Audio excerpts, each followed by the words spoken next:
6 things to do if you visit Seattle.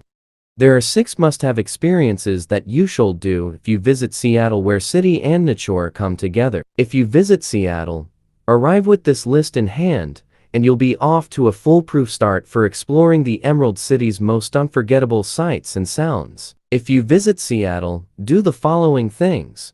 1. Feel the fresh air on your face as you sail to Bainbridge Island on a Washington State ferry. From the ferry you can enjoy the view of the Seattle skyline. If you want to enjoy Bainbridge Island, stroll around downtown's galleries, boutiques, coffee houses, and cafes. Seasonal gardens and natural woodlands at the Bodal Reserve are as the other options. 2. Why don't you tour the Pike Place Market's produce stands to buy something you've never tasted? The Pike Place Market is much more than a farmer's market. Its entire district is full of shopping, attractions, and favorite sites. The area is festival of sounds, tastes, and smells, and it is part of the reason it's called the Soul of Seattle. Unless you have allergic to noises, make sure you take time to spot these Belavedicans. 3. Book a night at one of the many cozy B and Zor resorts available throughout the Swan Wanislands. Cozy bed and breakfasts are the perfect way to enjoy the friendly island culture. If you have enough time, tour the numerous art galleries in Friday Harbor. You can also enjoy naturalist guided tours, wildlife spotting, whale watching, and storm watching. 4. See exciting and experimental works at Chili Garden and Glass. A visit to this site is an opportunity to take full advantage of the location at the Seattle Center, a premier destination for arts, entertainment, and leisure activities. If you visit this city, you should explore its Space Needle and Pacific Science Center, experience music project, and a variety of cultural activities offered throughout the year. 5. Watch the world's most sophisticated aircraft be built before your eyes at the Boeing factory in Mukilteo. If you are curious to know about it, you should explore the dynamics of flight and experience new aviation innovation. Go behind the scenes at Boeing to watch the very same jets you may one day be a passenger in being assembled. 6. Tour the Theo Chocolate Factory in Fremont and learn how their delicious confections are made. This factory has a mission to create change in the Democratic Republic of Congo DRC, where it has 300,000 square miles of farmable land,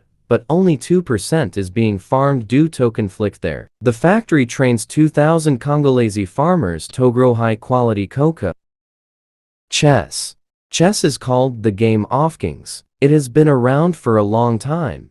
People have been playing it for over 500 years. Chess is based on an even older game from India. The chess we play today is from Europe. Chess is a 2-player game. One player is the white pieces. The other uses the black pieces. Each piece moves in a special way. One piece is called the king. Each player has one. The players take turns moving their pieces. If a player lands on a piece, he or she takes it. The game ends when a player loses his or her king. There are a few more rules, but those are the basics. Some people think that chess is more than a game. They think that it makes the mind stronger. Good chess players use their brains. They take their time. They think about what will happen next. These skills are useful in life and in chess. Chess is kind of like a workout for the mind. You don't always have lots of time to think when playing chess. There is a type of chess with short time limits. It's called blitz chess. In blitz chess, each player gets 10 minutes to use for the whole game. Your clock runs during your turn. You hit the time clock after your move. Chess is not just for people. Computers have been playing chess since the 1970s. At first, they did not play well. They made mistakes. As time went on, they grew stronger. In 1997, a computer beat the best player in the world for the first time. It was a computer called Deep Blue. Deep Blue was big. It took up a whole room. By 2006, a cell phone could beat the best players in the world. Chess sure has come a long way. Don't you think so? Metal detectors. Have you ever been to the beach? Did you see a man with a headset pointing a long pole at the ground? If so, you might have seen a person using a metal detector. People use these devices to find metal. Metal detectors make magnetic waves. These waves go through the ground. The waves change when they hit metal. Then the device beeps. This lets the person with the device know that metal is close. The first metal detectors were meant to help miners. They were big, they cost a lot of money, they used a lot of power, and worst of all, they didn't work well. People kept trying to make them better. Metal detectors got smaller. Now, they are light and cheap. They also work better. That is why people bring them to the beach. They can look for rings in the water. They can look for phones in the sand. Metal detectors help them find these things. They usually just find junk though. Metal detectors also protect people. They help to keep guns out of some places. They are in airports. They are in courthouses. Some schools use them. They help guards look for weapons. Guards use special ones to find metal on a person. These devices save lives in other ways too. During wars, people plant bombs in the ground. When the war ends, they don't clean up their messes. This is unsafe for the people who live in those places. Others use metal detectors to find bombs. They remove them and help the people. These devices also make clothes safer. It sounds funny, but it's true. Most clothes are made in big factories. There are lots of needles in these places. Needles break from time to time. They get stuck in the clothes. They would poke people trying them on. They don't though. That's because our clothes are scanned for metal. Isn't that nice? Let's hear it for metal detectors. They make the world a safer place. Tetris. Do you like video games? Lots of people do. There are many types of video games. Some people like action games. Other people like driving games. But the most popular game of all time is a puzzle game. Tetris is a game about making line. Blocks fall from the top of the screen. They fall one at a time. The player moves the blocks. Once the blocks hit the bottom, they are locked in place. Players try to make lines go across the screen with no gaps. Complete lines disappear. This gives players more room. The blocks pile up during the game. The game ends when the block gets to the top of the screen. In 1984, a man named Alexei made Tetris. All the pieces in Tetris have 4 blocks. The word tetra means 4. Alexei named his game after tetra and tennis. He made Tetris while working at a science academy in Moscow. Moscow is in Russia. Alexei made his game on a screen that only showed letters. He could not use blocks. The blocks were made out of letters in the first game of Tetris. Still, all Alexei's friends loved his game. It was easy to learn and fun to play. Soon, the game spread across the world. It was on every computer. It was in arcades. It came with every one of Nintendo's Game Boy. More than 100 million Game Boys were sold. Tetris was all over the place. Even today, Tetris comes with many phones. Dr. Richard Heyer has studied Tetris players. He ran many tests. He found that playing Tetris boosts mental activity. Dr. Heyer thinks Tetris is good for the brain. I agree with this finding. Now go and play some Tetris. It's just what the doctor ordered. The Colosseum. The Colosseum is an ancient stadium in the center of Rome. It is the largest of its kind. It is very old. They started building it in the year 70. It took 10 years to build. It is still around today. The Colosseum has been used in many ways. In ancient Rome, men fought each other in it. They fought against lions, tigers, and bears. Oh my! It was dreadful. But most of the people loved it. As many as 80,000 Romans would pack inside to watch. These gruesome events went on until 523. The Colosseum has been damaged many times over the years. It was struck by lightning in the year 217. This started a fire. Much of the Colosseum is made of stone. But the fire damaged the upper levels. They were made of wood. This damage took many years to repair. It was not finished until the year 240. The worst damage happened in 1349. A mighty earthquake shook Rome and the Colosseum. The south side of the building collapsed. Pieces of the arena were all over the ground. Many people took the fallen stones. Others took stones from the seating areas. They used them to repair houses and churches. The Romans of those days were not connected to the Colosseum. It had last been used as a castle. Before that it was a graveyard. It has been hundreds of years since the games. The damage to the Colosseum was never repaired. It's a good thing the outer wall of it still stands strong. Today the Colosseum is one of Rome's most popular attractions. People from all over the world come to Italy to see it. The Pope leads a big march around it every Good Friday. It is a symbol that many know. It has even appeared on the back of a coin. I guess that makes it a symbol that many people want to. Wintertime. Winter is cold in some places. Many plants do not grow during winter. Some plants die. Snow and ice may cover the ground. It can be hard for animals to find food during winter. Animals get through this time in many ways. Birds and butterflies can fly. Many of them do not stick around for the winter. They leave. They go to a place with nice weather. Then they come home in the spring. We call this migration. Migrating is a good way to avoid the cold. Another good way to avoid the cold is to sleep through it. Many animals hide during the winter. Their bodies slow down. They save their energy. They do not eat. They live off of their fat. They do this until food returns. We call this hibernation. Snakes, frogs, and bears hibernate. Some animals store food in their homes. They do not sleep all winter, but they do much less. They live on what they saved in the summer and fall.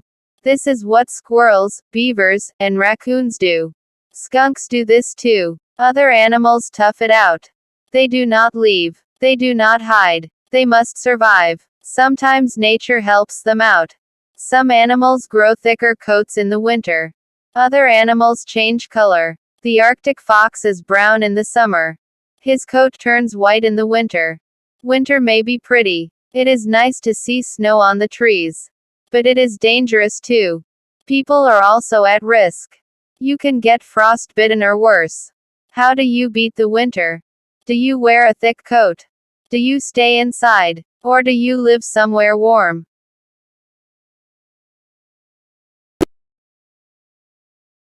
Black Friday. The day after Thanksgiving is the start of the holiday shopping season. Thanksgiving is always on a Thursday, so the day after is a Friday. This day has come to be known as Black Friday. It has been the busiest shopping day of the year since 2005. Most stores offer great deals on Black Friday. They open their doors in the wee hours of the morning. They try to attract shoppers with big discounts. Some items, like TVs, are much cheaper than usual. Stores may even lose money on these items. They hope that shoppers will buy gifts for other people while they are in the store. Black Friday is a great time to get good deals. The problem is that there are not enough low-priced items to go around. Each store may only have a few. These items are in high demand. People stand in long lines to get such great deals. They may line up hours before a store opens. They may be hoping to get a low price on a TV or laptop, but not everyone who wants one will get one. Some people leave disappointed. The situation can be tense. Some Black Friday events have been violent. Large, eager crowds have trampled workers. Fights have broken out over toys or people cutting in line. People have shot one another over parking spots. But most Black Friday events are safe and fun. Still, if you plan on going, expect large crowds and a bit of shoving. So, where does the name, Black Friday, come from? It was first used in Philadelphia in the 1950s. The police called this day Black Friday because of the heavy traffic it drew. In the 1960s, stores tried to rename the day, Big Friday.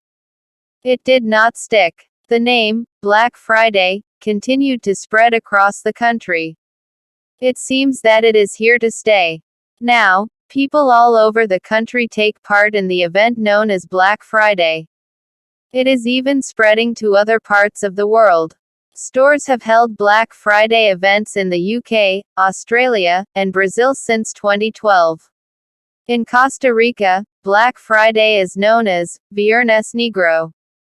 And in Mexico, stores offer an annual weekend of discounts. They call it El Buen Fin, which means the good weekend in Spanish.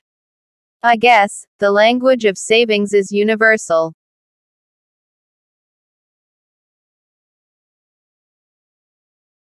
Jacob the Great. Jacob hated finishing things almost as much as he loved starting them. As a result, he had gotten into a million hobbies and activities, but he never stuck with any of them long enough to get any good. He begged his mother for months for a guitar so that he could play Black Eyed Peas songs to Angie, a girl he liked, but after he finally got one for Christmas, he found out that guitars don't play themselves. He took a few lessons, but strumming the strings hurt his fingers and he didn't like holding the pick, so now the $500 guitar lives under his bed. After reading an ad in the back of one of his comic books, Jacob decided that he wanted a Wonder Sweeper 5000 metal detector, so that he could find buried pirate treasure. So he mowed lawns all summer and didn't spend his money on ice cream like his younger brother, Alex. He saved it all in a shoebox in his closet. Then he shoveled driveways all winter, and he didn't spend his money on candy and chips like his classmates. By the time spring came, he had saved $200, and he purchased the Wonder Sweeper 5000 metal detector.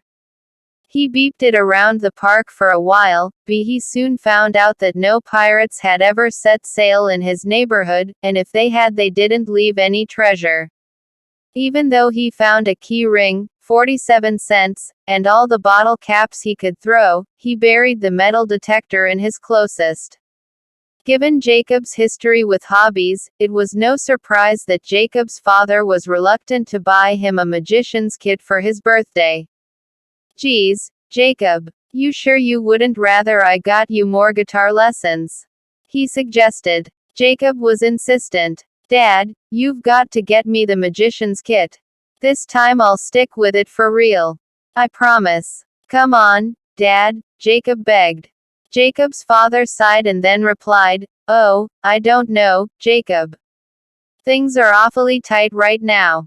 But Jacob's father was reminded of his own youth long ago, when he quit football and started karate practice before hardly getting his equipment dirty.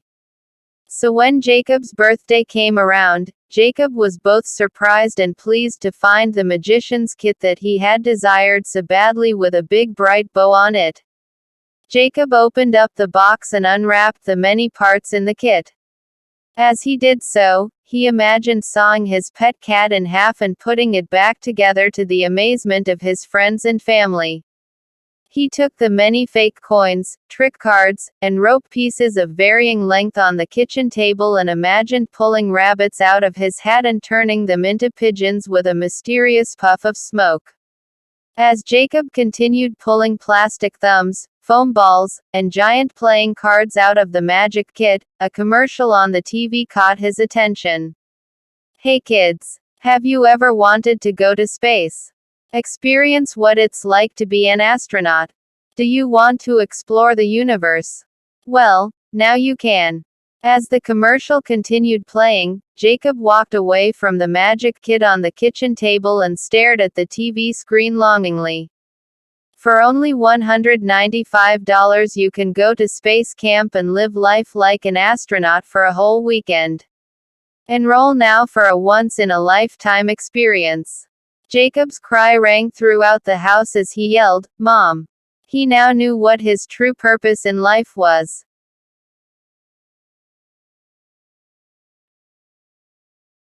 Coco. Did you know that humans aren't the only species that use language? Bees communicate by dancing. Whales talk to each other by singing. And some apes talk to humans by using American Sign Language. Meet Coco, a female gorilla born at the San Francisco Zoo on July 4, 1971. Coco learned sign language from her trainer, Dr. Penny Patterson. Patterson began teaching sign language to Coco in 1972, when Coco was 1 year old. Coco must have been a good student, because 2 years later she moved on to the Stanford University campus with Dr. Patterson.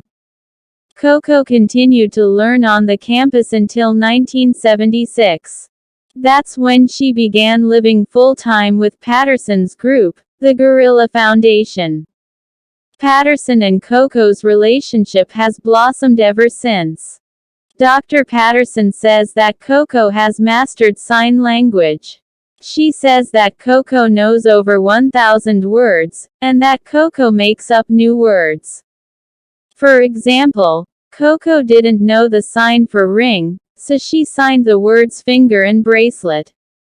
Dr. Patterson thinks that this shows meaningful and constructive use of language. Not everyone agrees with Dr. Patterson. Some argue that apes like Coco do not understand the meaning of what they are doing. Skeptics say that these apes are just performing complex tricks. For example, if Coco points to an apple and signs red or apple, Dr. Patterson will give her an apple. They argue that Coco does not really know what the sign apple means. She only knows that if she makes the right motion, one which Dr. Patterson has shown her, then she gets an apple. The debate is unresolved, but one thing is for certain: Coco is an extraordinary ape. Sign language isn't the only unusual thing about Coco. She's also been a pet owner. In 1983, at the age of 12, researchers said that Coco asked for a cat for Christmas. They gave Coco a stuffed cat. Coco was not happy. She did not play with it, and she continued to sign sad. So for her birthday in 1984, they let her pick a cat out of an abandoned litter. Coco picked a gray cat and named him All Ball. Dr. Patterson said that Coco loved and nurtured All Ball as though he were a baby gorilla. Sadly, All Ball got out of Coco's cage and was hit by a car. Patterson reported that Coco signed bad, sad, bad, and frown, cry, frown, sad, when she broke the news to her. It seems like Patterson and Coco have a good relationship, but not everyone agrees with it. Some critics believe that Patterson is humanizing the ape. They believe that apes should be left in the most natural state possible. Even Dr. Patterson struggles with these feelings. When asked if her findings could be duplicated by another group of scientists, she said, "We don't think that it would be ethical to do again." She went on to argue that animals should not be kept in such unnatural circumstances. Nonetheless, Coco lives in her foundation today. As for the future, Dr. Patterson and the Gorilla Foundation would love to get Coco to an ape preserve in Maui, but they are having trouble securing the land. So unless you have a few $1,000,000 to spare, Coco's going to be spending her time in Woodland, California with Dr. Patterson. Coco probably doesn't mind that. If she moved to Hawaii, she'd have to give up her Facebook page and Twitter feed, and she's got like 50,000 likes. Some may deny that she knows sign language, but nobody says that she doesn't know social networking. Carnivorous plants. Imagine that you're a fly. You're just zipping around the sky, looking for a place to rest, when you see nice pink leaf. That looks like a nice place to land. You think to yourself in your fly head. As you rest your feet on the leaf, you notice something strange. This leaf is hairy. You begin to make your move, but you trigger the plant's reflex. Snap. In 1/10 of a second, you are caught in the Venus flytrap. You will be digested in 5 to 12 days.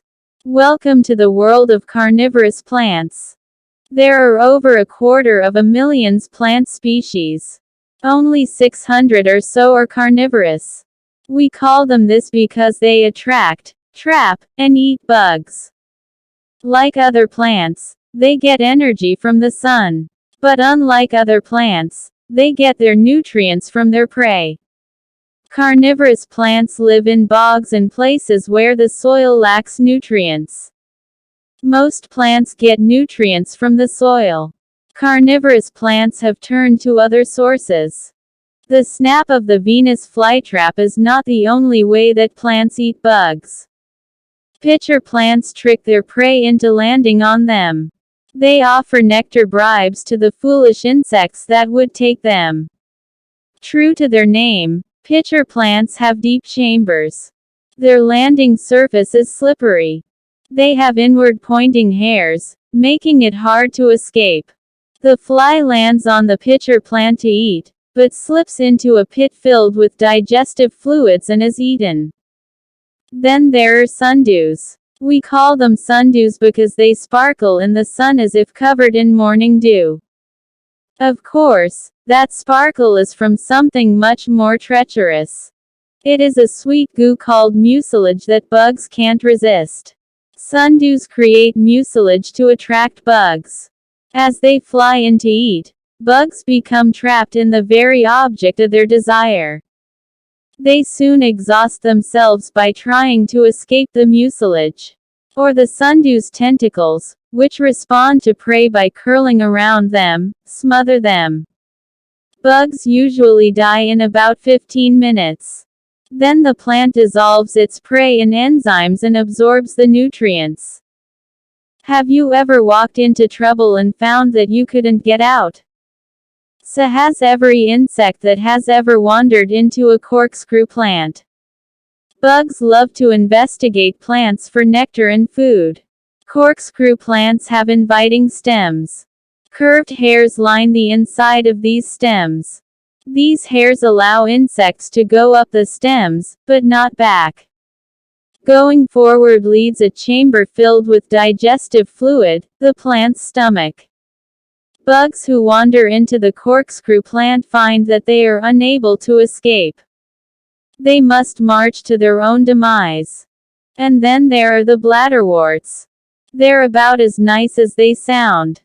They live in water and float near the surface.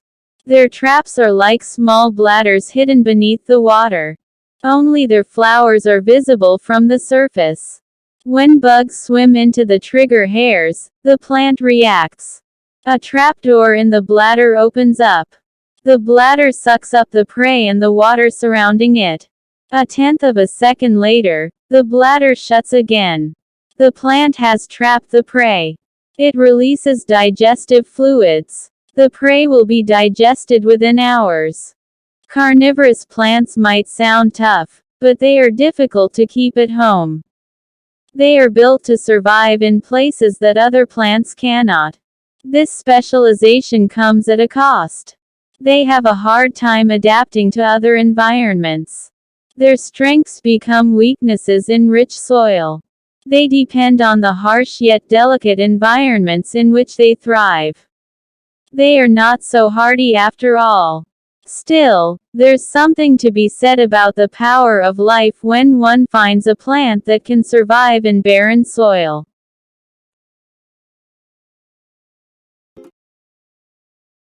Mongooses. If you plan on going to Hawaii, don't bring any pets. Hawaiians are wary of letting in foreign animals.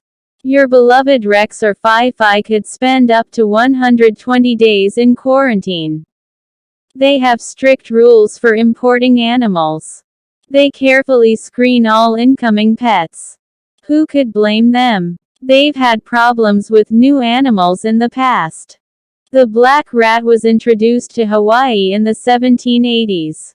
These ugly suckers originated in Asia, but they migrated to Europe in the 1st century. Since then they've snuck on European ships and voyaged the world with them. These rats carry many diseases including the plague. They are also good at surviving and tend to displace native species. That means that after they infest an area, there will be fewer birds and more black rats. Most people prefer living around birds. Since their arrival in Hawaii, black rats have been pests. They've feasted on sea turtle eggs. They've eaten tree saplings, preventing trees from being reforested. And they've been a leading cause in the extinction of more than 70 species of Hawaiian birds. They love to climb trees to eat bird eggs. They also compete with forest birds for food, such as snails, insects, and seeds. Perhaps more troubling, black rats threaten humans. They spread germs and incubate disease. They are a vector for more than 40 deadly illnesses. Some think that rat-borne diseases have killed more people than war in the last 1,000 years. Rats also eat our food. They eat more than 20% of the world's farmed food. And that's why the mongoose was brought to Hawaii. During the mid-1800s, the Hawaiian sugar industry was thriving. Americans were just realizing that they loved sugar. Hawaii was pretty much the only place in America where one could grow sugarcane. But those filthy vermin were tearing up the fields. Black rats were destroying entire crops. What's a plantation owner to do? The answer is simple. Import an animal known to kill rats. What could go wrong with that? In 1883, plantation owners imported 72 mongooses and began breeding them. People revere the mongoose in its homeland of India. They are often kept tame in Indian households. Mongooses feed on snakes, rats, and lizards, creatures that most people dislike. They are also cute and furry. And they kill deadly cobras. What's not to love? Sadly, India is a much different place than Hawaii. When the mongooses got to Hawaii, they did not wipe out the rats as plantation owners hoped. Instead, they joined them in ravaging the birds, lizards, and small plants that were native to Hawaii. It's not that the mongooses became friends with the rats. They still ate a bunch of them. But mongooses are not too different from most other animals. They go for the easy meal. In Hawaii they had a choice. Pursue the elusive black rat or munch on turtle eggs while tanning on the beach. Most took the easy route. Now Hawaii has two unwanted guests defacing the natural beauty. The Hawaiians have learned their lesson. Talks of bringing in mongoose-eating gorillas have been tabled. So don't get uptight when they don't welcome your cat mittens with open arms. They're trying to maintain a delicate ecosystem here. Seat belts. Click. That's the sound of safety. That's the sound of survival. That's the sound of a seat belt, locking in place. Seat belts save lives, and that's a fact. That's why I don't drive anywhere until mine is on tight. Choosing to wear your seat belt is as simple as choosing between life and death. Which one do you choose? Think about it. When you're driving in a car, you may be going 60 miles per hour or faster. That car is zipping down the road. Then, somebody ahead of you locks up his or her brakes. Your driver doesn't have time to stop. The car that you are in crashes. Your car was going 60 miles per hour. Now, it has suddenly stopped. Your body, however, is still going 60 miles per hour.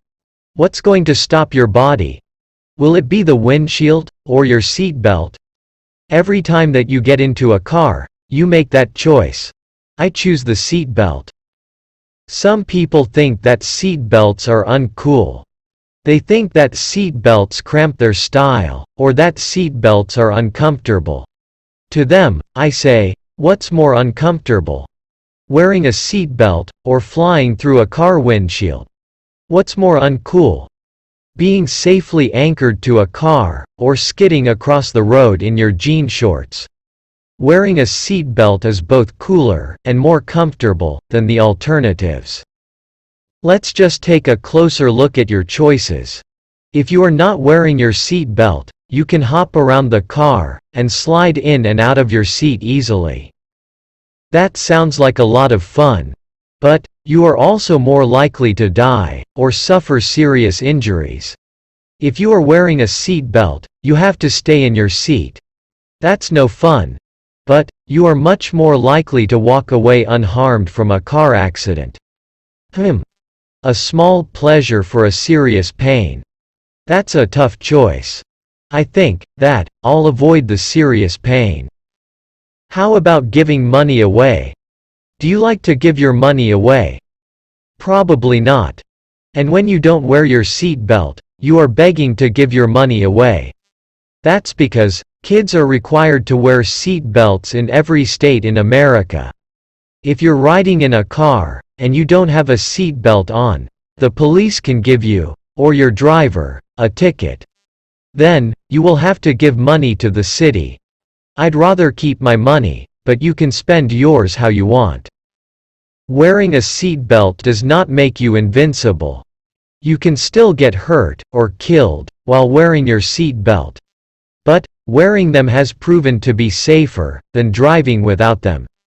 You are much less likely to be killed in a car wreck if you are wearing a seat belt.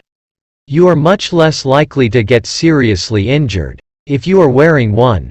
So why not take the safer way? Why not go the way that has been proven to result in fewer deaths? You do want to live, don't you?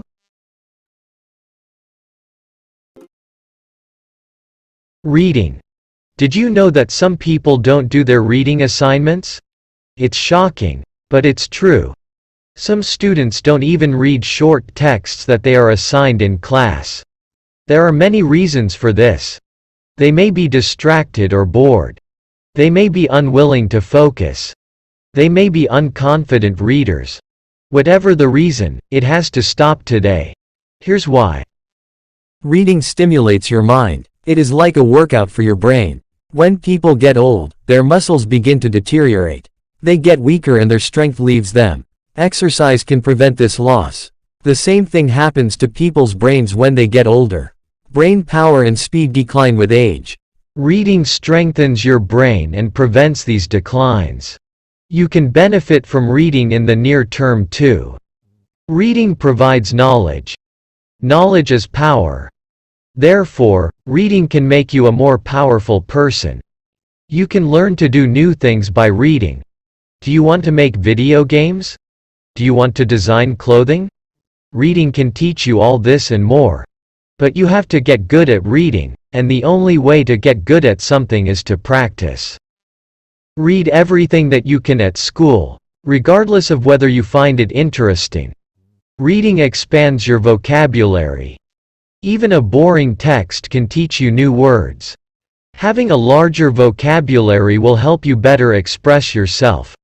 You will be able to speak, write, and think more intelligently. What's boring about that? Do not just discount a text because it is unfamiliar to you. Each time you read, you are exposed to new ideas and perspectives. Reading can change the way that you understand the world. It can give you a broader perspective on things.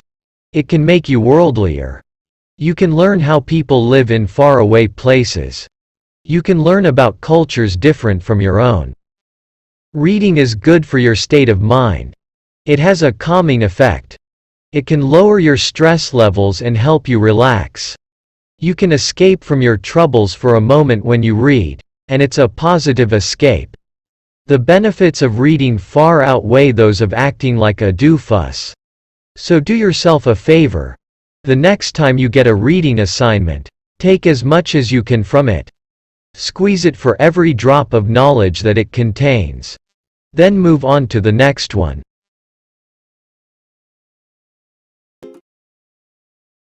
Hummingbirds. Have you ever heard the sound of a hummingbird? They make a buzzing noise when they fly. They make this noise because they beat their wings so fast. They beat their wings up to 80 times a second. All that flapping makes a lot of noise. That's why we call them hummingbirds. Hummingbirds fly in a unique way. They move their wings so fast that they can hover. This means that they can stay in one spot in the middle of the air, like a helicopter. Sometimes they fly or hover upside down. They are the only bird that flies backward. Hummingbirds are small. One type called the bee hummingbird is the smallest bird in the world. Bee hummingbirds weigh less than a penny. They are just a little bit bigger than bees. I guess that's where they get their name. Bee hummingbirds build tiny nests. They use cobwebs and bits of bark to make their homes. Their homes are only an inch around. This is big enough for their eggs though.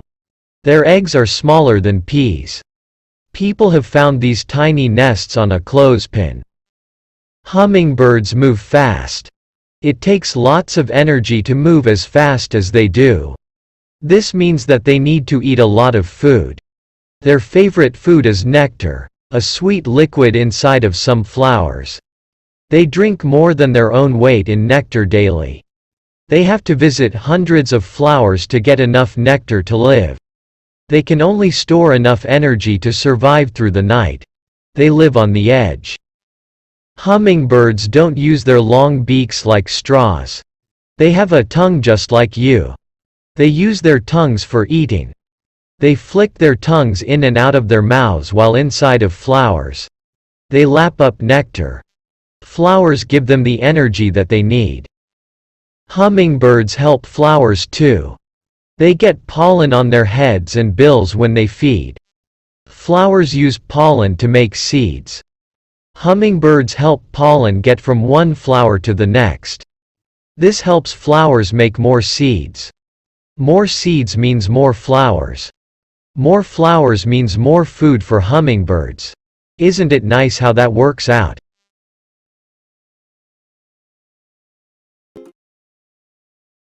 Honey badgers, what's fiercer than a lion but smaller than a beagle?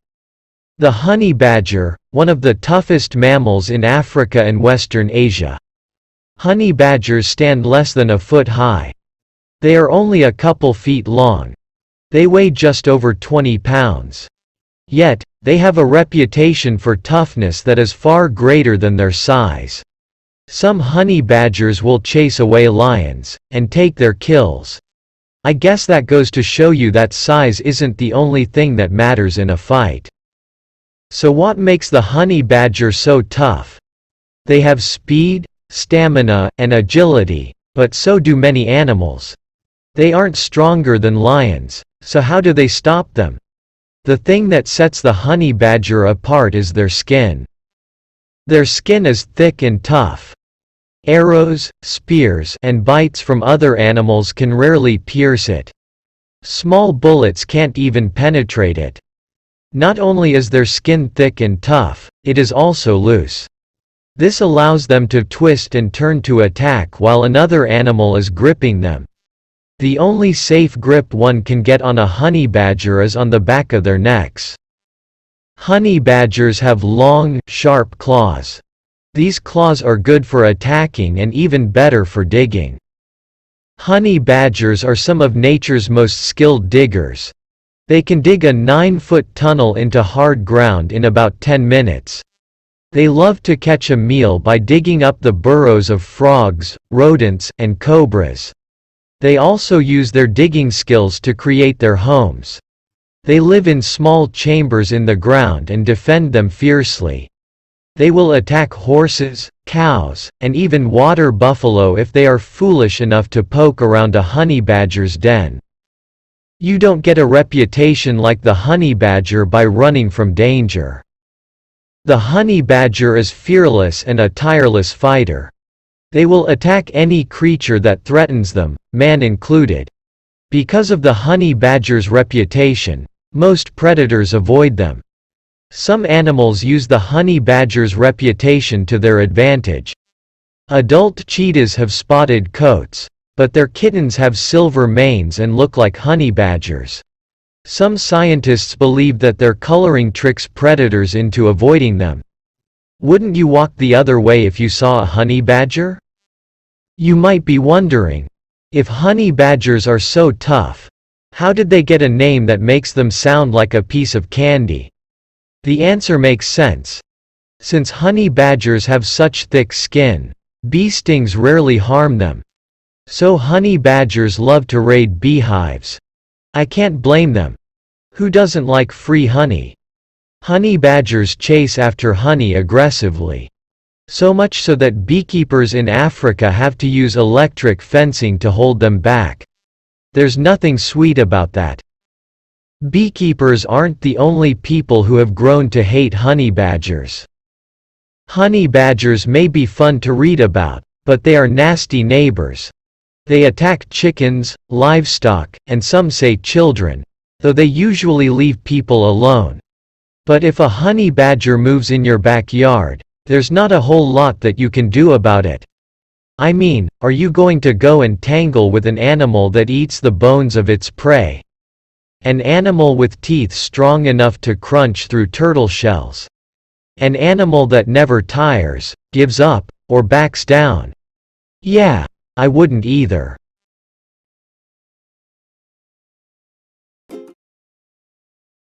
Google, you know that you're doing something big when your company name becomes a verb. Ask Xerox. In 1959 they created the first plain paper copy machine. It was one of the most successful products ever. The company name Xerox grew into a verb that means, to copy. As in, Bob, can you Xerox this for me? Around 50 years later, the same thing happened to Google. Their company name grew into a verb that means, to do an internet search. Now everyone and their grandma knows what it means to Google it. Unlike Xerox, Google wasn't the first company to invent their product, not by a long shot. Lycos released their search engine in 1993. Yahoo came out in 1994. Alta Vista began serving results in 1995. Google did not come out until years later, in 1998. Though a few years difference may not seem like much, this is a major head start in the fast-moving world of tech. So how did Google do it? How did they overtake their competitors who had such huge leads in time and money? Maybe one good idea made all the difference. There are millions and millions of sites on the internet. How does a search engine know which ones are relevant to your search? This is a question that great minds have been working on for decades. To understand how Google changed the game, you need to know how search engines worked in 1998. Back then, most websites looked at the words in your query. They counted how many times those words appeared on each page. Then, they might return pages where the words in your query appeared the most. This system did not work well and people often had to click through pages and pages of results to find what they wanted. Google was the first search engine that began considering links. Links are those blue underlined words that take you to other pages when you click on them. Larry Page, co-founder of Google, believed that meaningful data could be drawn from how those links connect. Page figured that websites with many links pointing at them were more important than those that had few. He was right. Google's search results were much better than their rivals. They would soon become the world's most used search engine. It wasn't just the great search results that led to Google becoming so well liked. It also had to do with the way that they presented their product. Most of the other search engines were cluttered.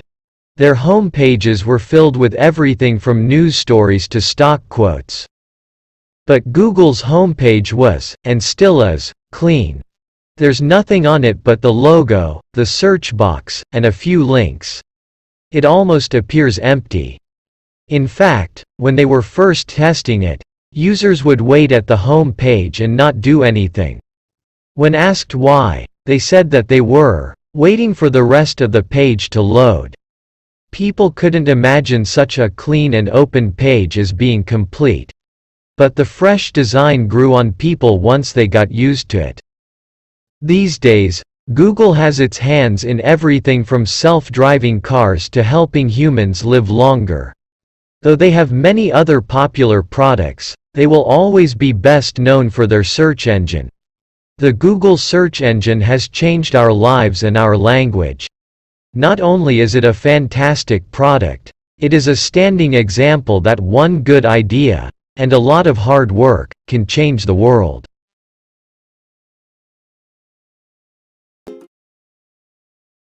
Tigers. Who would win in a fight, a lion or a tiger? Well, if size has anything to do with the matter, the tiger would win. That's because tigers are the largest of all cat species.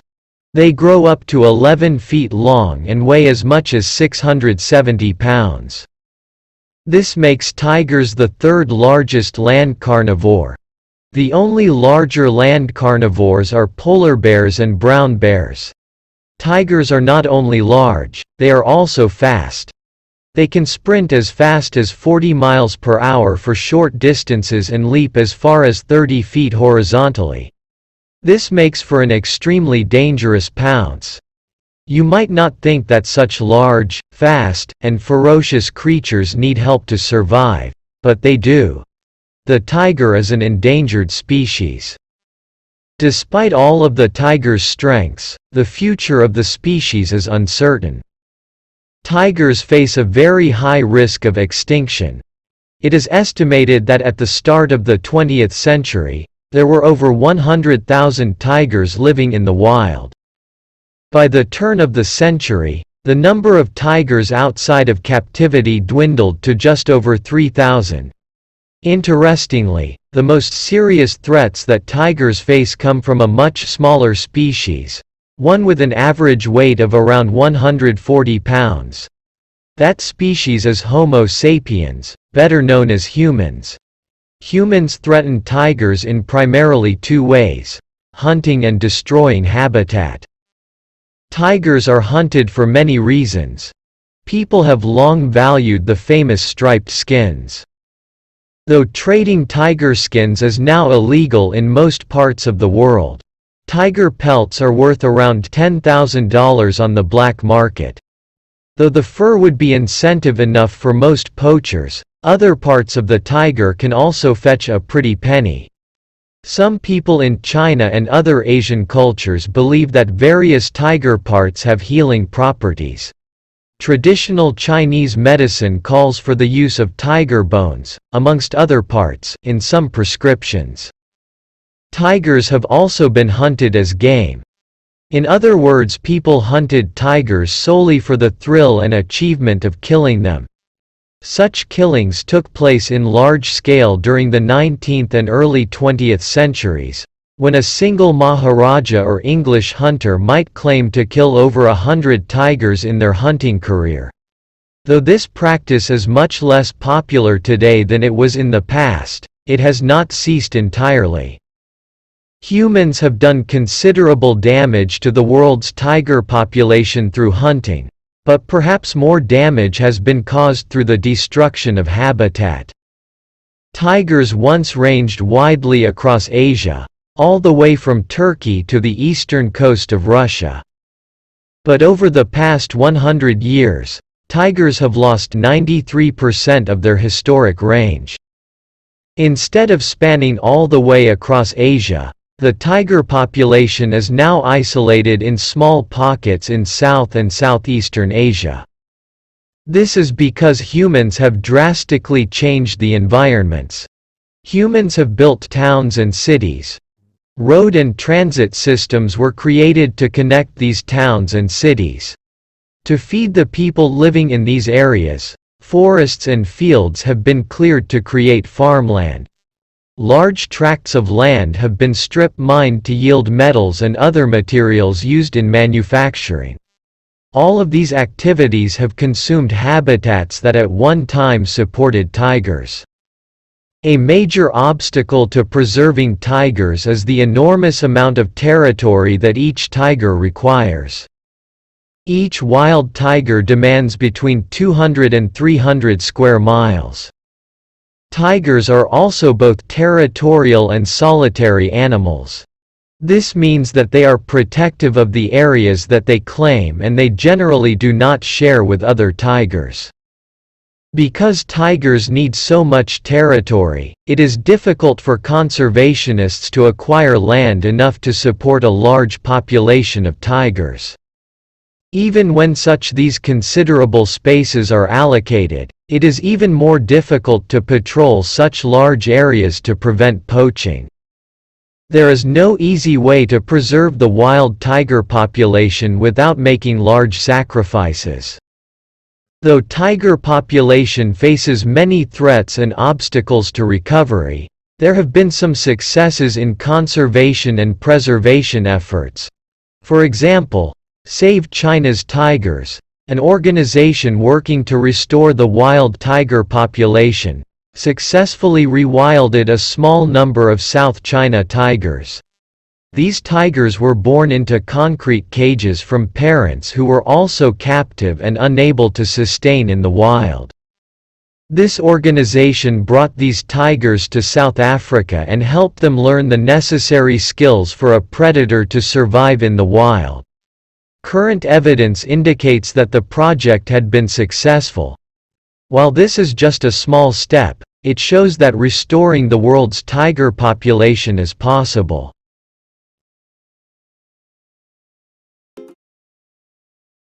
Submarines. Do you know the difference between a submarine and a submersible?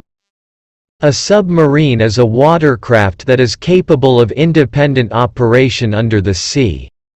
Submarines do not require support ships because submarines can renew their air and power supplies independently. Submersibles also submerge and operate underwater, but they need the support of a larger vessel. Submersibles cannot renew their air and power supplies without support. For this reason, submersibles are usually smaller and cannot spend as much time underwater as submarines. The first documented submersible was constructed in 1620 by Cornelius Drebbel. It was powered by rowing oars underwater. Though this craft was originally designed for underwater exploration, it did not take long for inventors and makers of war to recognize the military potential of the submersible. In 1648, Bishop John Wilkins wrote, "It may be of great advantages against a navy of enemies, who by this may be undermined in the water and blown up." Over 100 years later, the first military submarine was ready to be deployed. The Turtle was the world's first submarine used in combat. Designed by David Bushnell in 1775, it was deployed by the Continental Army during the American Revolutionary War.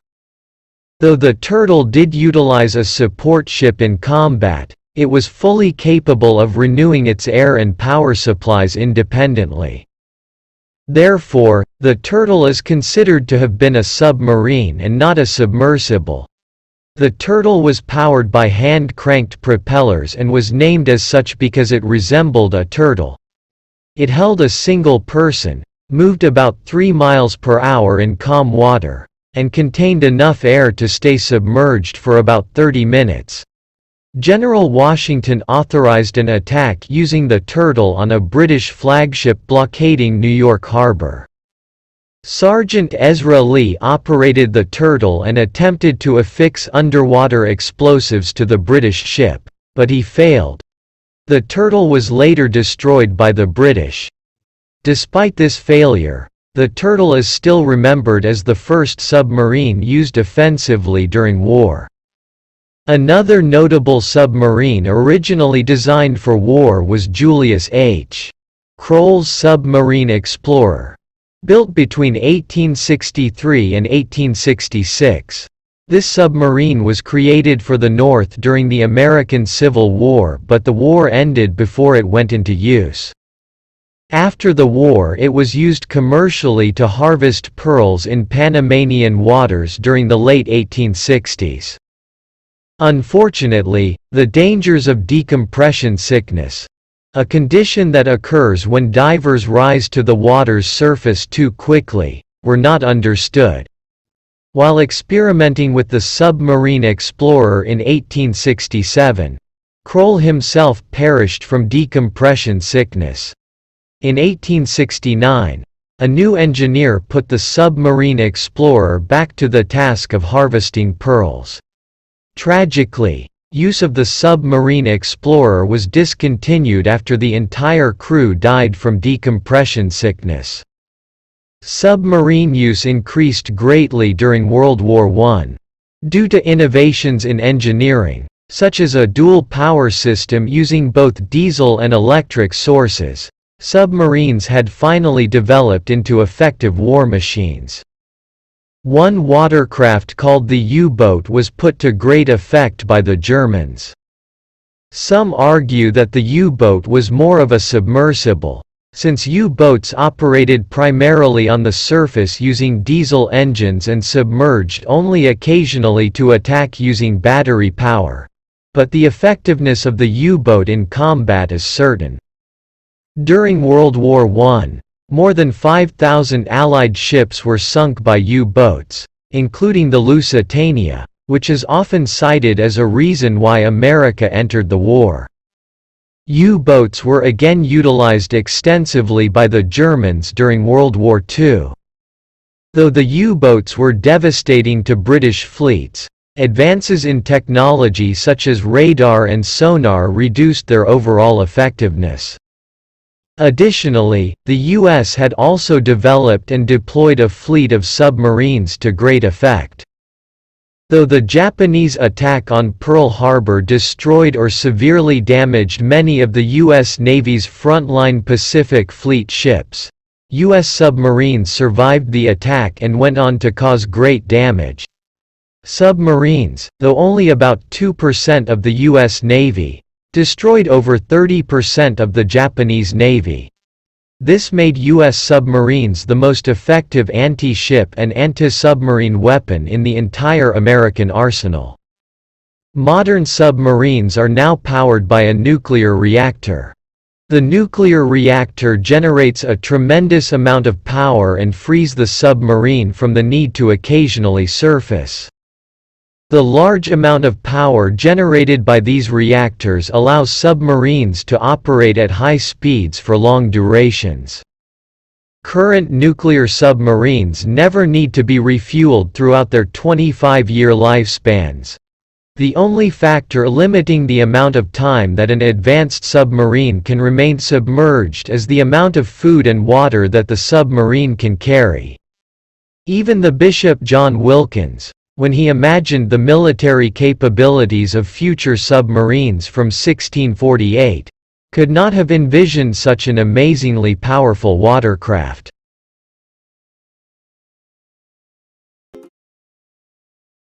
The Statue of Liberty. More than 1 million people immigrate to the United States to start new lives every year, and if they are arriving in New York, one of the first sights that they will see is the Statue of Liberty. The Statue of Liberty stands on Liberty Island, near Manhattan in New York. Though she is often thought to be resident of New York, Liberty Island is actually federal property, which means that the Statue of Liberty belongs to the whole country. The Statue of Liberty is not only the tallest statue in America, it is also one of the most recognizable American symbols. The Statue of Liberty is huge. From the tip of the torch to the pedestal on which she stands, she is just over 151 feet tall. If you include the pedestal in your measurement, she stands more than 305 feet off of the ground. That's more than 30 basketball hoops or an entire football field. Her waist size is 35 feet, which would make it awfully tough to find pants, and the tablet she holds is 23 feet long. Don't worry though, she hasn't had any trouble holding that tablet yet with her 8-foot index finger. Talk about heavy-handed. Though America financed and built the pedestal on which the Statue of Liberty stands, the statue itself was a gift from France. In this way the complete work, much like the United States, is a product of both American and French contributions. At one time America was ruled by the British. The Founding Fathers of America chose to fight against Great Britain for the independence of their country. France supported America by providing money, men, and weapons of war. Had it not been for French contributions during the Revolutionary War, America would not exist in the way that it does today. Therefore, it is quite fitting that the Statue of Liberty, which represents freedom, came to being by a joint American and French effort. On October 28, 1886, just over 100 years after America declared its independence from Great Britain, the Statue of Liberty was completed and dedicated by its designer, Frédéric Auguste Bartholdi. Perhaps no person did more to bring the statue into being than Bartholdi. Not only did Bartholdi gain both French and American approval for the project, he led the French fundraising efforts and designed the appearance of the statue. The appearance of the Statue of Liberty is somewhat derived from Libertas, the Roman goddess of freedom. The torch represents how liberty enlightens the world. The 7 points or rays coming from the top of the crown represent the sun, the 7 seas, the 7 continents, and, as with the torch, how liberty enlightens the world. Though much of the statue was modeled after depictions of goddesses, Bartholdi modeled the face after his mother. Now that's a Mother's Day gift that's hard to top. Though Bartholdi was responsible for the external appearance of statue, the internal design can be largely credited to innovative designer, Gustave Eiffel. Though Mr. Eiffel is best known for his contributions to a tower in Paris that is named after him, he also engineered the internal structure that holds up the Statue of Liberty. Eiffel chose to use a flexible structure, so that changes in the temperature and strong winds from the ocean would not cause the statue to crack. Because of Eiffel's crafty design, the Statue of Liberty may sway as much as 3 inches on a windy day. If the winds exceed 50 miles per hour, the torch may sway 5 inches. Eiffel is also responsible for including 2 spiraling staircases on the interior of the statue to help visitors reach the observation point in the crown. While most people appreciate the Statue of Liberty today, during its construction in the 1870s, many Americans were critical of the project. Some took issue with the fact that Bartholdi was French. They believed that American monuments should be designed and constructed by Americans. Others felt that the statue wasn't much of a gift since it required Americans to foot the bill for the pedestal. After the Panic of 1873, America fell into a deep economic depression that lasted through much of the 1870s. During an economic depression, people spend less money and it is harder to find jobs. Because the nation was going through a depression, many Americans thought that money should not be spent to support a giant French statue. I think most Americans would now agree that it was a good investment.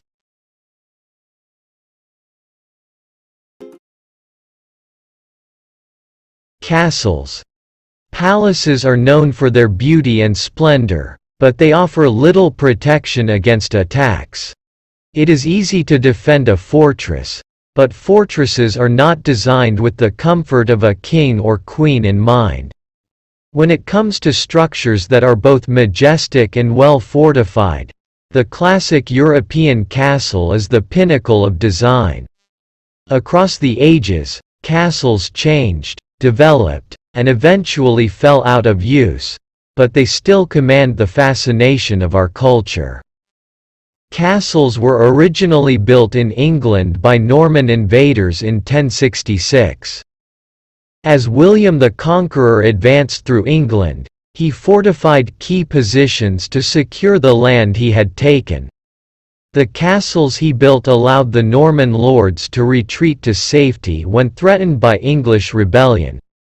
Castles also served as bases of operation for offensive attacks. Troops were summoned to, organized around, and deployed from castles. In this way, castles served both offensive and defensive roles in military operations. Not limited to military purposes, castles also served as offices from which the lord would administer control over his fiefdom. That is to say, the lord of the land would hold court in his castle. Those that were socially beneath the lord would come to report the affairs of the lands that they governed and pay tribute to the lord.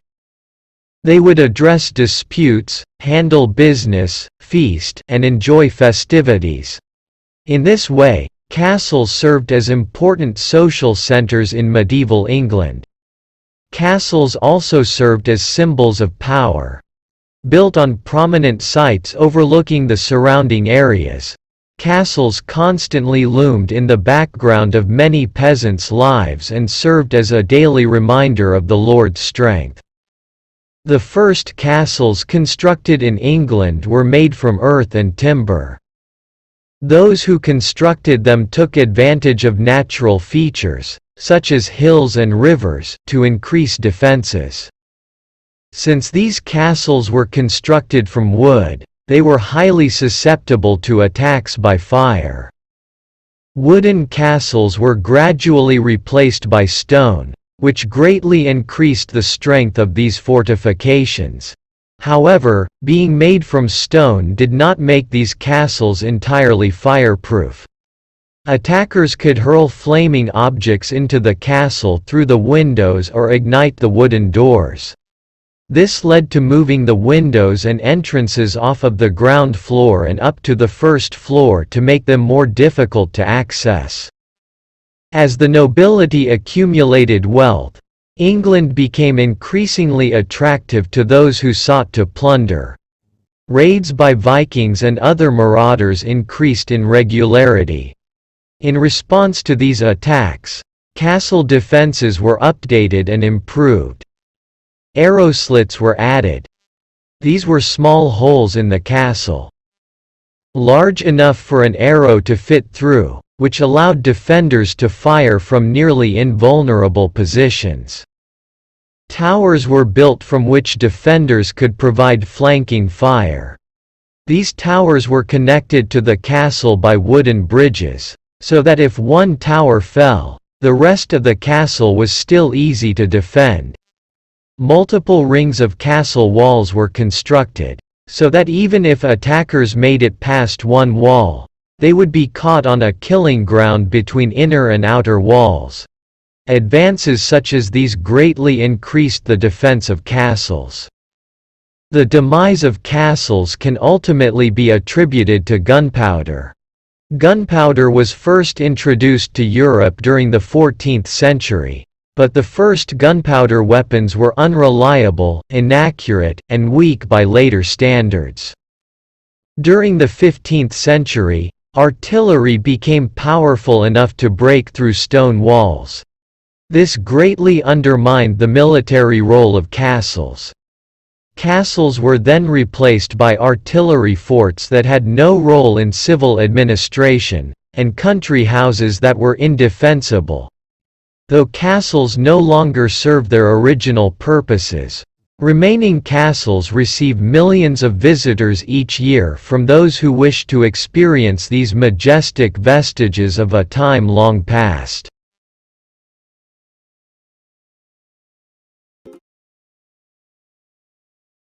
Gutenberg. If you are reading this right now, you are taking part in the wonder of literacy. Because of printed words, people can relay information across both time and space. Ideas are encoded in writing and transmitted to readers across thousands of miles and years. Because of this development, the words of people distant to us can influence events, impart knowledge, and change the world. Much of the credit for the development of this phenomenon can be attributed to one man. Johannes Gensfleisch zur Leyden zum Gutenberg, better known as Johannes Gutenberg, was born in the German city of Mainz. Though most of Gutenberg's early life is a mystery, historians believe that he studied at the University of Erfurt in 1418 and spent much of his young adult life practicing the profession of his father, goldsmithing. Having a penchant for fortune and success, Gutenberg borrowed money from investors in 1439 and found himself in financial trouble. In the year 1439, the city in which Gutenberg lived was planning to exhibit its large collection of relics from Emperor Charlemagne, a famous ruler who had united much of Western Europe around 800 AD. The exhibit was expected to bring many visitors to the town, so Gutenberg took investments and created many polished metal mirrors which were to be sold to the visitors.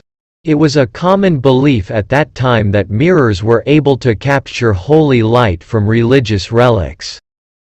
The mirrors which Gutenberg produced probably would have sold well, but due to severe flooding the event was delayed by 1 year. The impatient investors demanded that Gutenberg return their investments, but he had already spent the money on producing the unsaleable mirrors. He was trapped in a difficult situation. In order to satisfy the investors, Gutenberg decided to share his greatest secret with them. This secret would forever change the world, all of history, and even the process of keeping history. It's been argued that Gutenberg's idea was one of the greatest of all mankind. This one idea would lead to the spread of countless others.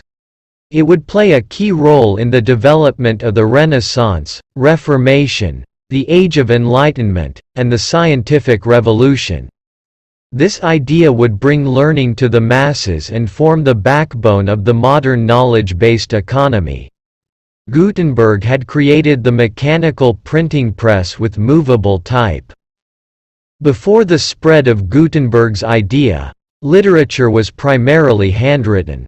That means that each copy of the Catholic Bible and all of its 73 books were tediously and painstakingly hand-scribed, and this was done before the invention of the ballpoint pen. Given the amount of detail that went into scribing each text, creating a single copy of a Bible could take years. Because of the effort that went into producing them, books were extremely rare and valuable. Because of the value and scarcity of books, there was little reason for common people to learn to read or write since it was unlikely that they would ever handle a book in their lifetimes. Gutenberg's invention would change all of that. His printing press allowed literature to be produced on a mass scale. His movable metal type could be arranged once to form a page, and his press could print the page again and again. The first major text that Gutenberg produced was a 42-line copy of the Bible. Written in Latin and containing 1272 pages, the Gutenberg Bible has had an immeasurable effect on the history of the printed word. Scholars estimate that Gutenberg produced between 165 and 185 of these Bibles, which sold out almost immediately. Most copies went to monasteries and universities, though one Bible was sold to a wealthy private individual. Copies are known to have sold for 30 florins, about 3 years of wages for a clerk at the time, which may seem expensive but was nonetheless much cheaper than a hand-produced copy. Purchasing a Gutenberg Bible in the 1450s would have been a good investment if you and your descendants were able to maintain it. Only 21 complete Gutenberg Bibles exist today, and the last one traded hands in 1987 for $4.9 million, the highest price ever paid for a book at the time. Gutenberg's brilliant idea would soon change the world. But in the short term he bungled what proved to be a large and risky investment. He found himself in financial trouble once again and was sued by one of his investors, who accused Gutenberg of mismanaging money meant for the production of books. The courts ruled against Gutenberg and Gutenberg lost control of the shop that he had created. He was effectively bankrupt. Though he had failed as a businessman, the technologies that he had created spread across Europe rapidly. As these printing technologies and techniques spread, news and books began to travel across Europe much faster than previously possible. The world has not been the same since. Though Gutenberg was financially unsuccessful in his own lifetime, he made the world a much richer place.